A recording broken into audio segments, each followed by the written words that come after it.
Soft Mysore pak பிடிக்கும், அதுவும் கேரட்டோடு சேர்ந்து கேரட் மைசூர்பா பிடிக்கும் அப்படின்னா மீதி இருக்க 1.5 நிமிஷத்தை மிஸ் பண்ணாமல் பார்த்துருங்க. இதை செய்யறதுக்கு 1 கப் அளவுக்கு கடலை மாவு, நம்ம எந்த கப் வேணாலும் எடுத்துக்கலாம். நான் இந்த மெஷரிங் கப் எடுத்திருக்கேன்.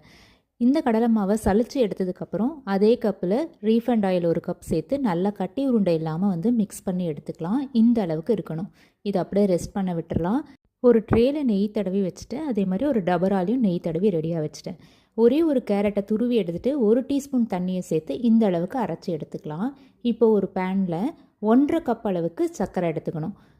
இந்த பக்கம் இன்னொரு பேனில் 1 கப் அளவுக்கு நெய்யை ஸ்லோ ஃப்ளேமில் உருக்க வச்சுருக்கேன். சர்க்கரை கரைஞ்சி வரும்போது நம்ம அரைச்சி வச்சுருக்க கேரட் அதில் சேர்த்துடலாம். கொஞ்சம் பிசு பிசு ஆகும் போது உஷாராயிடணும். ஏன்னா கம்பி பதம் இதுக்கு ரொம்ப முக்கியம்.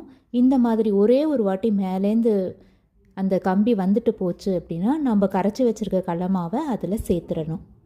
நல்லா பபுள்ஸ் வரும்போது பக்கத்தில் ஸ்லோ ஃப்ளேமில் நெய் உருக்கிட்டு இருக்கு இல்லையா, அதை எடுத்து ஒரு கரண்டியாக சேர்த்து மிக்ஸ் பண்ணிகிட்டே வரணும். நம்ம சேர்க்குற நெய் எல்லாமே அதை அப்சார்ப் பண்ணிக்கும். ஒரு ஸ்டேஜில் வானலியை விட்டு வரா மாதிரி இருக்கும் போது நம்மளுக்கு நெய் தடவி வச்சுருக்க டின்னுலேயோ ட்ரேலேயோ தட்டுலேயோ ஏதோ ஒன்றுத்தில் அப்படியே சேர்த்துட்டு டபராலால் இந்த மாதிரி ஸ்மூத்தன் பண்ணிக்கோங்க. ஒரு மணி நேரத்துலேருந்து 1.5 மணி நேரம் ஆறணும். இதுதான் அதான பக்குவம். உருட்டினா நல்லா ஒரு ஷேப்புக்கு வந்திருக்கணும். இப்போ தட்டி எடுத்து பார்த்தா சூப்பராக மைசூர் பாக்கு ரெடி.